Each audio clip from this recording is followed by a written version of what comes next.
One of the most horrifying incidents in human history, the Rwandan Genocide of 1994, serves as a terrifying reminder of the destructive force of racial hatred, political scheming, and international passivity.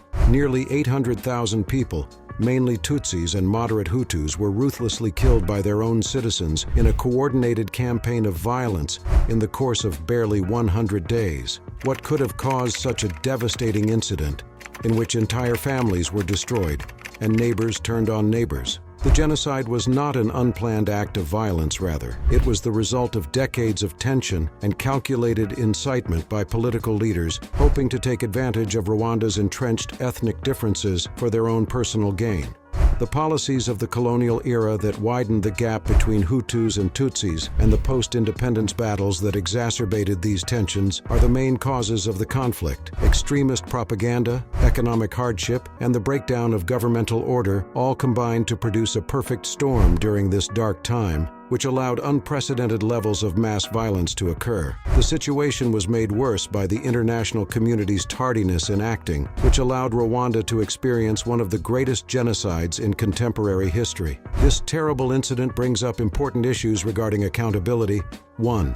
Ethnic division and colonial legacy. The Rwandan genocide can be largely attributed to the artificial ethnic divisions enforced by colonial forces. The Hutu, Tutsi, and Twa ethnic groups of Rwanda had very flexible social systems before colonization. These divides were made worse by the colonial rulers of Rwanda, the Germans, and then the Belgians. By marginalizing the Hutu majority and giving preference to the Tutsi minority, deep-seated animosities between the two groups were cultivated. Following Rwanda's independence in 1962, the Hutu majority came to power and sought retribution for years of perceived persecution, which set the stage for further ethnic conflict. The regulations of the colonial era, which classified residents based on their ethnicity on identity cards and made it simpler to identify and target victims during the genocide. 2. Power battles and political instability. The political climate in Rwanda was extremely unstable by the late 20th century.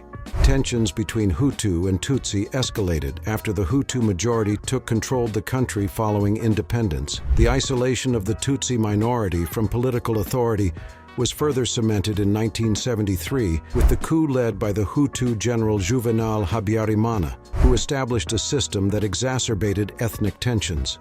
The measures put in place by Habyarimana's administration early in the 1990s, as political opposition to Habyarimana increased, the state came under attack from rebel groups like the Rwandan Patriotic Front (RPF). 3. Social discontent and economic difficulties. Another important component in laying the groundwork for genocide, in the 1980s and early 1990s, Rwanda, a small and densely populated nation, suffered significant economic difficulties. Competition for few resources grew, unemployment increased, and poverty levels skyrocketed. Under pressure from foreign financial institutions, the majority of Hutus were impoverished, and their frustrations were easily directed towards the Tutsi minority, who were frequently wealthier and more successful. Mass violence was precipitated by the government, the hate and propaganda media's role. It is impossible to overstate the influence of hate speech and propaganda in the run-up to the Rwandan genocide. Hutu extremists employed state-run media throughout the 1990s to spread hate against the Tutsi community, which referred to Tutsis as cockroaches and called for their eradication, was instrumental in the dissemination of hate speech. Violence against Tutsis became normalized as a result of the relentless onslaught of dehumanizing words. In addition to inciting fear and hatred, these media sources offered precise guidelines on how to carry out the executions, along with lists of Tutsis who were to be killed. 5th President Habyarimana's assassination.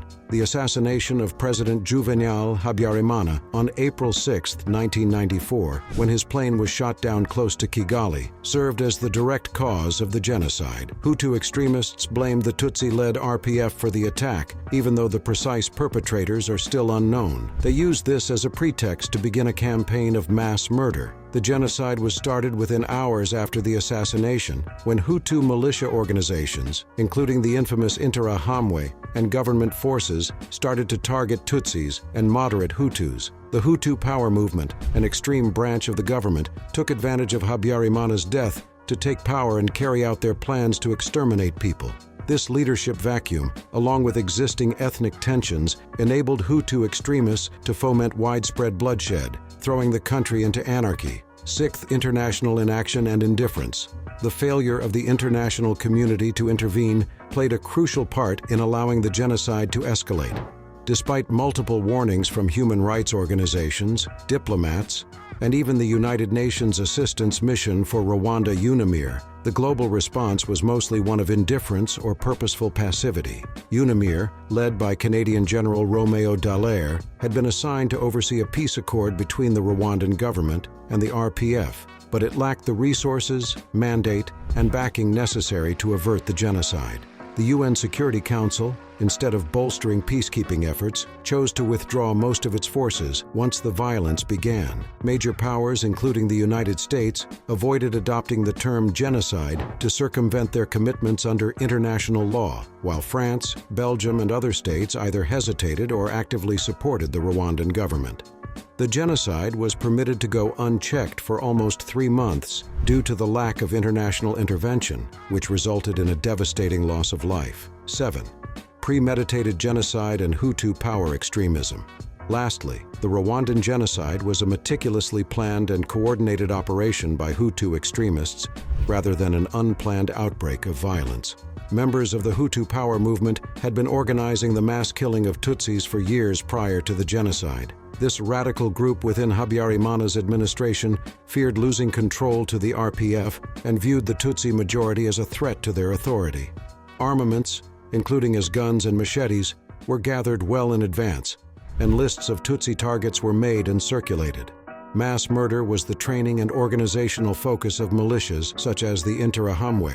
The killing of Habyarimana was only the catalyst for a genocide that was premeditated, as radical Hutu leaders saw it as a chance to carry out their ultimate solution to the Tutsi problem. In conclusion, the Rwandan genocide serves as a sobering reminder of the way that long-standing ethnic tensions, unstable political environments, and difficult economic circumstances can combine to cause a catastrophe of unfathomable proportions. One of the most horrific tragedies of the 20th century was made possible by the deliberate incitement of hatred, the exploitation of old grudges, and the unsettling indifference of the international community. In a well-planned campaign of extermination that lasted only 100 days, over 800,000 people, mostly Tutsis and moderate Hutus, were killed. The genocide continued unchecked because of the inaction on the part of both the world and national community, leaving a nation and its citizens permanently damaged. But there are also lessons to be learned about resiliency and healing from the genocide's aftermath. Since then, Rwanda has accomplished incredible progress in re-establishing social cohesion,